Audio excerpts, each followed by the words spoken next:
అనుకున్నదొకటి అయ్యేది మరొకటి అనేలా కనిపిస్తోంది టాలీవుడ్ బాక్స్ ఆఫీస్ సిచ్యువేషన్.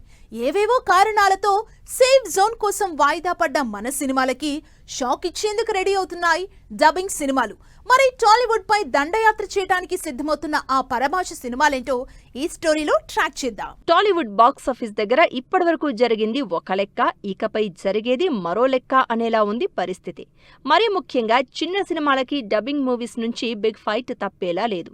వచ్చే నెలలో రిలీజ్ అవుతున్న జయకృష్ణ ఘట్టమనేని రషా తడాని డెబ్యూ సినిమా శ్రీనివాస మంగాపురం, అలాగే అఖిల్ అక్కినేని లెనిన్ ఈ సినిమాలకి మలయాళ హీరో పృథ్వీరాజ్ సుకుమార్ నటించిన ఐ నోబడీ సినిమా నుంచి క్లాష్ ఎదురవుతోంది.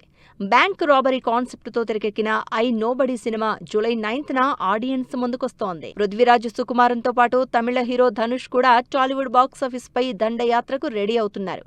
కర సినిమా రిజల్ట్ డిసప్పాయింట్ చేయడంతో ఇప్పుడు ఆ లోటుని ఓం సినిమాతో ఫుల్ఫిల్ చేయాలని చూస్తున్నారు.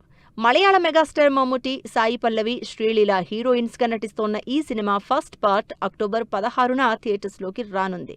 విడుదలకు 3 నెలల ముందుగానే ప్రమోషనల్ కంటెంట్ రివీల్ చేస్తూ సినిమాపై క్యూరియాసిటీ పెంచేస్తున్నారు makers. Dhanush, Om, Prithviraj Sukumaran I nobody సినిమాల రిలీజులు ఫిక్స్ అవడంతో ఆ డేట్కి అటూ ఇటూగా రిలీజ్ అయ్యే చిన్న సినిమాలపై కొంత ఎఫెక్ట్ పడే ఛాన్స్ ఉంది.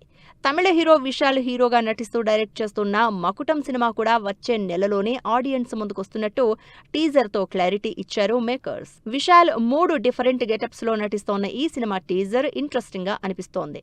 మరి ఈ డబ్బింగ్ సినిమాల దండయాత్ర నుంచి మన తెలుగు సినిమాలు బాక్సాఫీస్ దగ్గర ఏ రేంజ్ లో సత్తా చాటుతాయో వెయిట్ అండ్ సీ.